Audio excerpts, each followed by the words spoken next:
Shalom Bapak Ibu yang dikasihi oleh Tuhan, selamat pagi. Kita berjumpa kembali dalam perenungan kita pada hari ini. Mari bersama-sama kita berdoa sebelum kita merenungkan firman Tuhan. Mari kita berdoa. Bapa di dalam surga, dengan waktu dan kesempatan yang Tuhan berikan bagi kami pada hari ini, berkati setiap kami Tuhan, perenungan kami supaya kami boleh mengerti di dalamnya dan tetap setia melakukannya. Terpujilah nama Tuhan. Di dalam nama Tuhan Yesus kami berdoa dan berserah. Amin. Bapak Ibu, saudara yang dikasihi oleh Tuhan.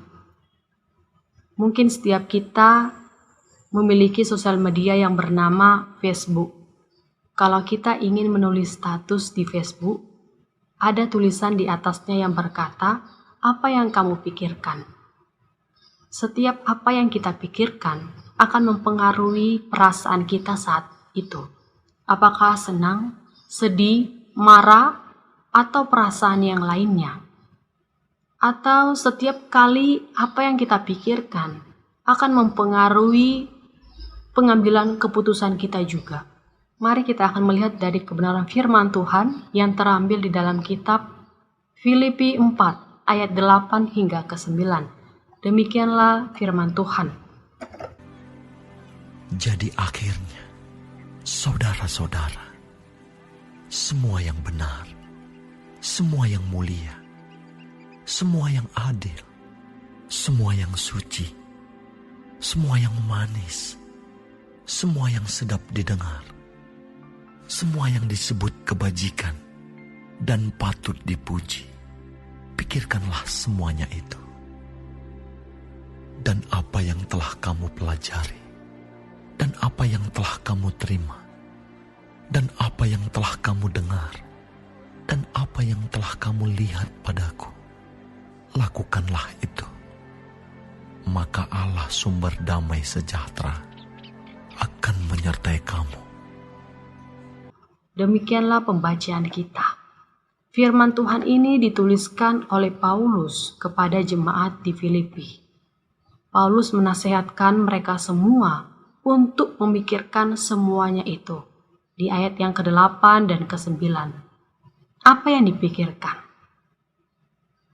Kata pikirkan di sini bukan sekedar pikir atau ingat saja, melainkan mempertimbangkan lebih sungguh-sungguh atau lebih dalam lagi akan semua nasihat yang dikatakan oleh Paulus kepada mereka.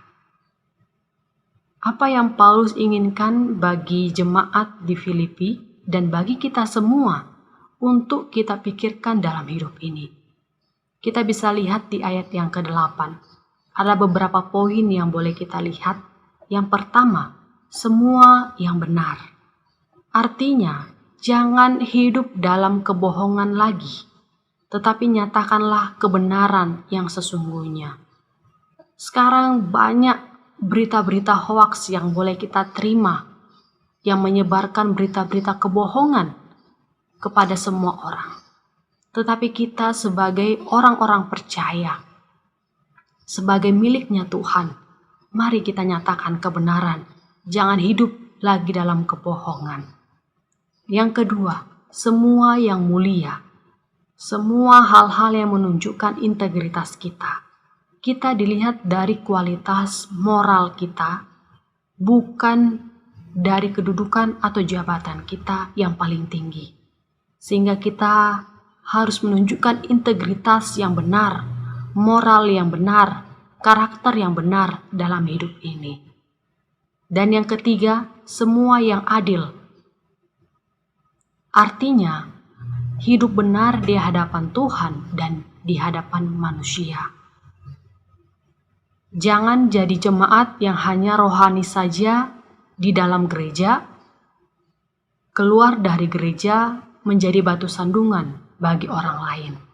Mari, nasihat Paulus ini kita kembali pikirkan semuanya itu. Apalagi yang Paulus inginkan kita pikirkan. Yang keempat, semua yang suci. Kalau berkata suci, artinya berarti murni. Diidentikan seperti emas. Emas akan sangat berharga atau bernilai harganya jika dalam proses pembuatannya tidak ada campuran bahan apapun di dalamnya. Demikianlah Paulus katakan, janganlah jadi orang-orang yang pengaruh dengan orang-orang yang tidak mengenal Tuhan. Identitas kita sebagai miliknya Tuhan.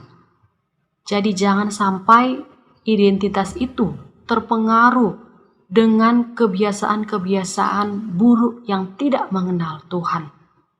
Apalagi yang Paulus ingin kita pikirkan. Yang kelima, semua yang manis.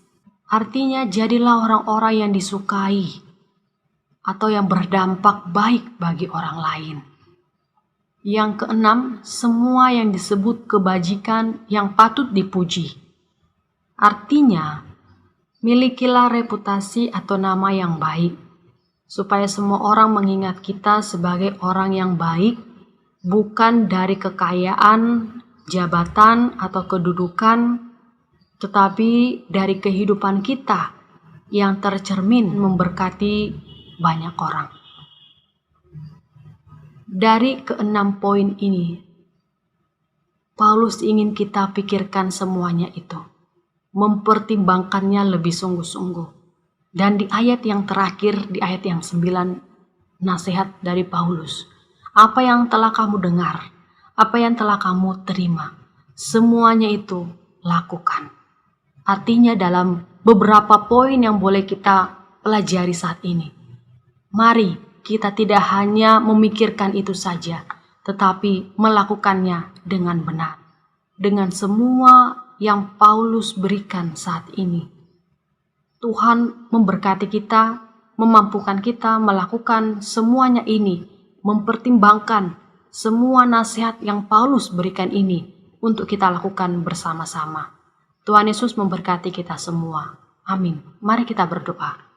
Bapa di dalam surga, berkatilah setiap kami untuk kami boleh melakukan firman Tuhan ini di dalam kehidupan kami. Mampukan kami Tuhan untuk setiap apa yang kami pikirkan, untuk kami mempertimbangkannya lebih sungguh-sungguh di dalamnya, supaya kami tidak salah arah. Kiranya Tuhan memberkati kami, menuntun kami, dan memampukan kami melakukan firman Tuhan ini dengan setia. Terpujilah nama Tuhan. Di dalam nama Tuhan Yesus kami berdoa dan bersyukur. Amin.